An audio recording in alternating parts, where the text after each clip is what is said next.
When I think back about my childhood, the first word that comes to my mind is instability. My parents fought a lot when I was growing up, not just verbally, but physically as well. So very early on, I had a lot of fear and anxiety. It's really one of my earliest childhood memories was of seeing that.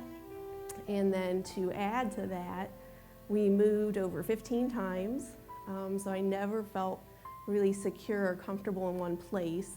I went to 11 different schools, and each of those times it was always the same routine that played over and over. This is back in the 70s, so I don't know if they still do this, but they make the new child, the new student come and stand in front of the class, and they are introduced, which always followed by pointing and laughing and really what would be called bullying now, but wasn't seen as that then, just relentlessly making fun of me because of my hair, which kind of sounds dumb now, but this is straightened hair.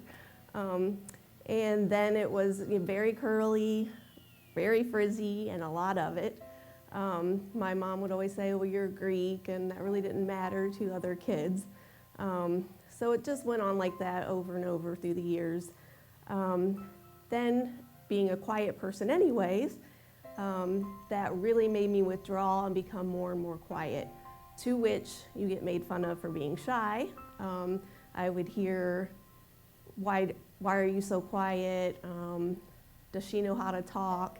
And then probably my favorite was, does the cat have your tongue? Which I still don't understand what that means. But that did nothing. Telling a quiet person that they're quiet only makes them more quiet. It doesn't make you feel comfortable to open up and talk. So it made me withdraw even more. And I spent most of that time just trying to make myself invisible and not bring any attention to myself. 1980, I was 9 years old, and my aunt invited us to church. And it was at that point that I accepted Christ as my Savior. I really feel at that time that I understood what that meant and that I needed a Savior, that Christ died on the cross for my sins. But it was from that point on that I really didn't know what to do. I didn't know how to grow in my faith. I didn't know how to become closer to God. And honestly, I didn't even really know that that was a possibility. And so the other biggest point is I didn't realize how I was seen in God's eyes, that it only mattered what God thought about me, not everyone else. So I really looked for that self-worth within the world's eyes, and of course, didn't find it. 7th grade, I was at open house, my mom came, and I remember my English teacher telling my mom that he thought I was very intelligent, and that statement pretty much changed how I felt about myself. From that statement, I felt that all the loss of control that I had as far as moving and people making fun of me, nobody could control my grades.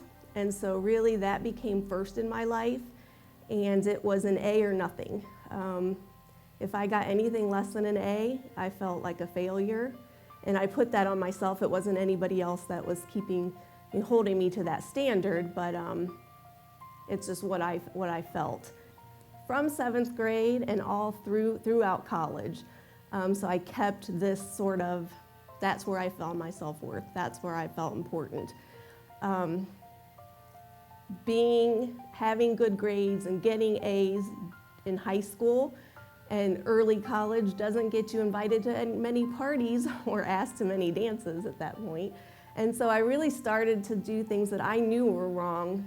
I knew it wasn't honoring to God.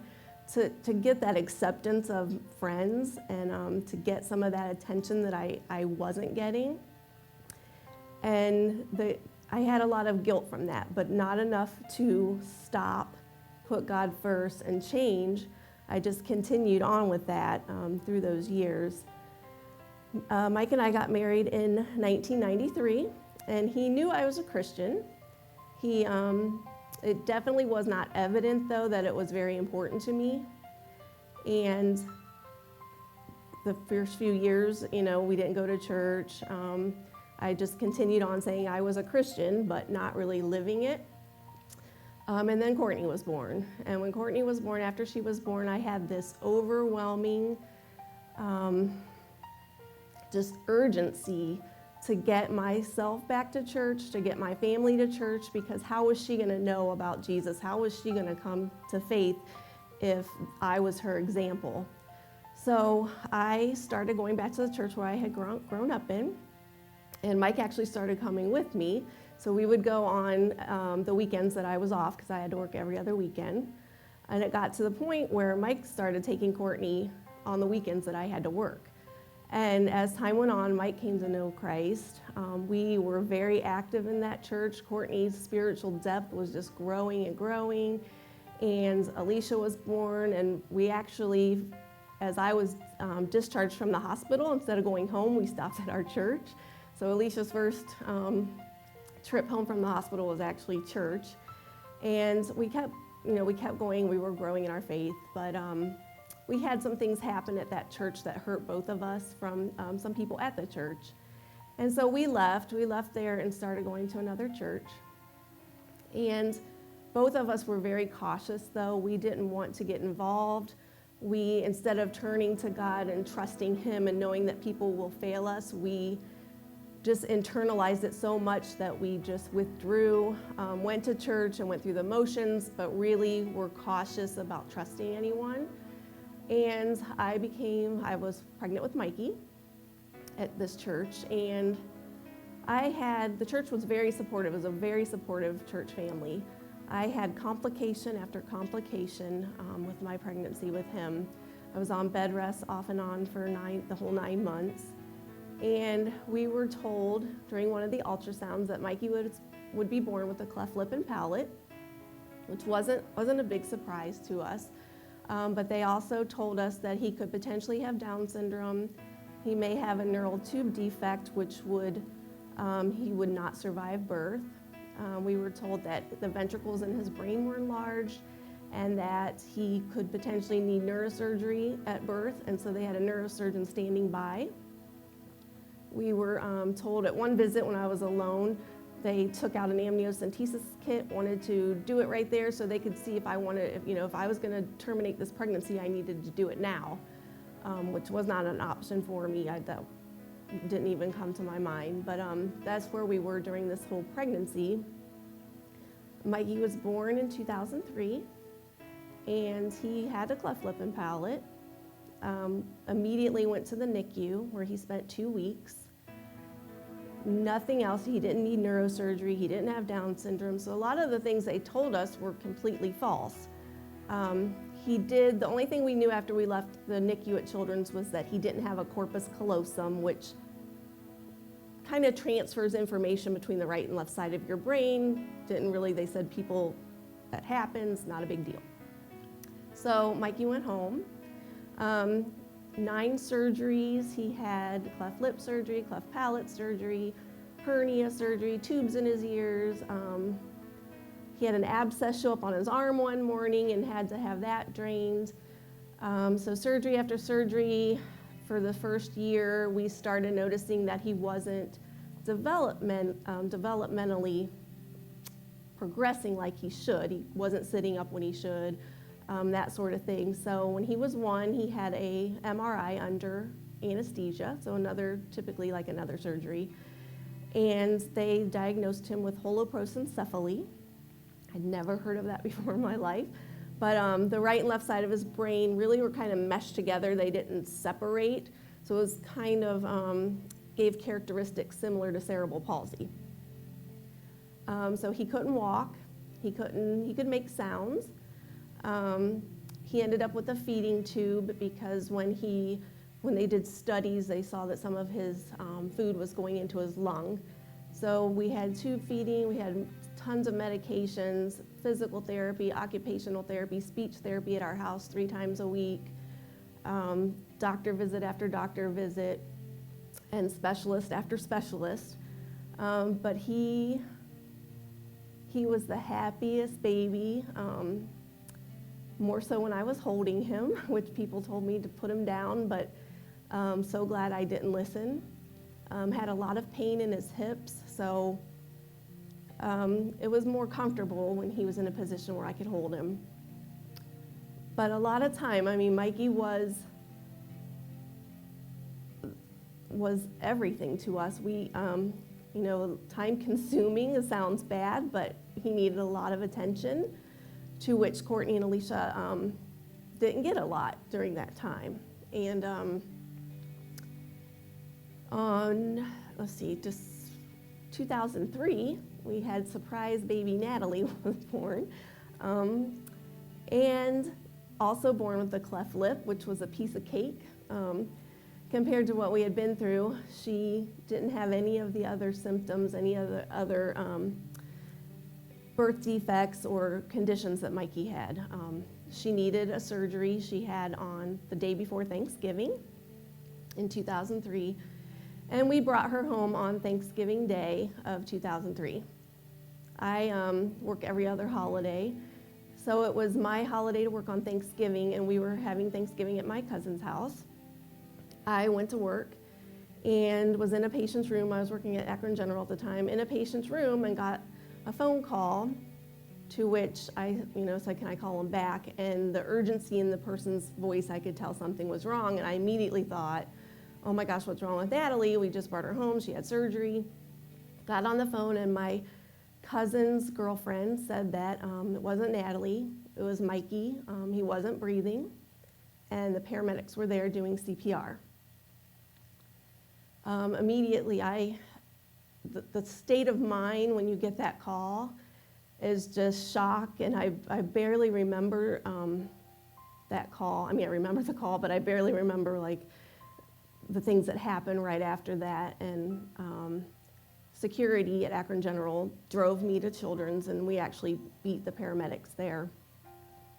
So I got there, they brought Mikey in, and I was able to stand at a window and watch basically them code my baby. And being a critical care nurse, I knew he wasn't responding to the medications. I knew he didn't have a pulse. I knew he wasn't responding to the CPR, and he didn't have a heart rhythm. They went through the motions basically, and when it was over, it was over. And I just remember pleading to God to save him and to let him be okay. And Mikey died that day on Thanksgiving. Leaving that hospital just empty-handed like that, and just that emptiness and just feeling of loss, and knowing I was going to have to go back to my cousin's house and tell Courtney and Alicia that their baby brother wasn't coming home, that he was in heaven. And God was with me. He was with me during that time. Every breath that I took was from him, because that's all I could do. That is all I could do those first few days, even weeks, is just breathe. And he was with me. There's no way I would be able to stand up or get out of bed if it wasn't for God. Those first 3 years after Mikey died, we stayed in church. But slowly I noticed that I started withdrawing again, which is what I do pretty good. Especially when I feel out of control, I withdraw from church. I ended up taking a weekend option position in the open heart unit, and justified that as, well, Natalie won't need a babysitter now, but 4 hours a week, and we'll still go to church because I'll just stay up, when I get off Sunday morning, go to church and then sleep, and that happened once. So for 3 years after that, we didn't go anywhere, which was, Courtney was in middle school at the time, and a crucial time in her life where I started to notice her going down the wrong path and having different types of friends, and just seeing a complete change in her. And still, it didn't change me. I think we were all just kind of trying to deal with our pain alone. And I know I just felt like a robot just going through the motions for a long time. And I decided to go back to school and get my master's degree in nursing. And why? I had no idea why. I had no intention of doing that. But I did it, I think, for that sense of normalcy and control. And there was nothing that pushed me. I know, I had that space and time now where there was no physical therapy, there was no occupational therapy, there was no meds to be given, there was just time. And so I did that, but God used that in a miraculous way.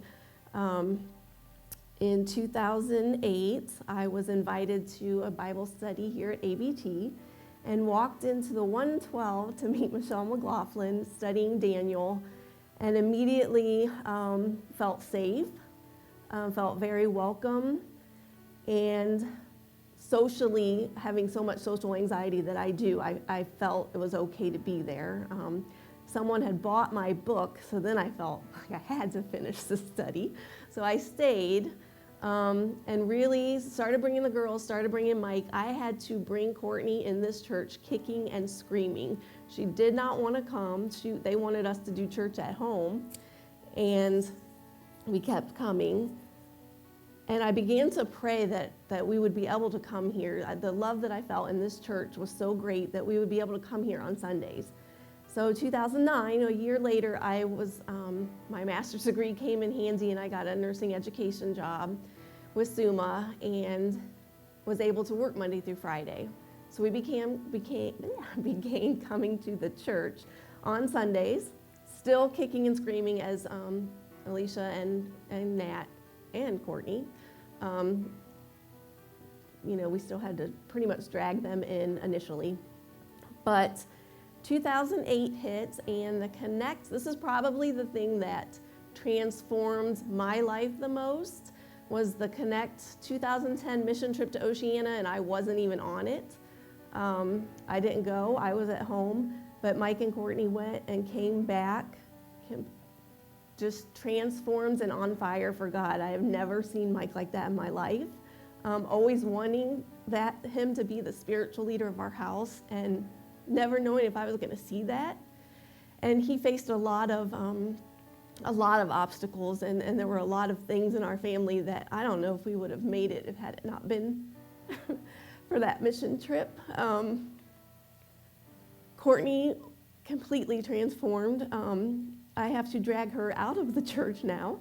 Actually, you'll see me on Wednesdays trying to get all of them out. But that change, it made me want to become closer to God.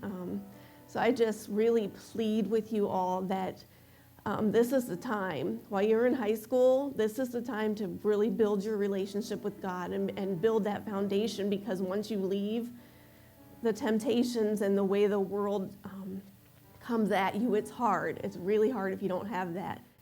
The security that God gives you and that I found in God is like nothing else. It's not in your grades. It's not in whatever that you think you can control. But God is in control. He is sovereign, and He is first. And I am Dianna Dean, and I am second.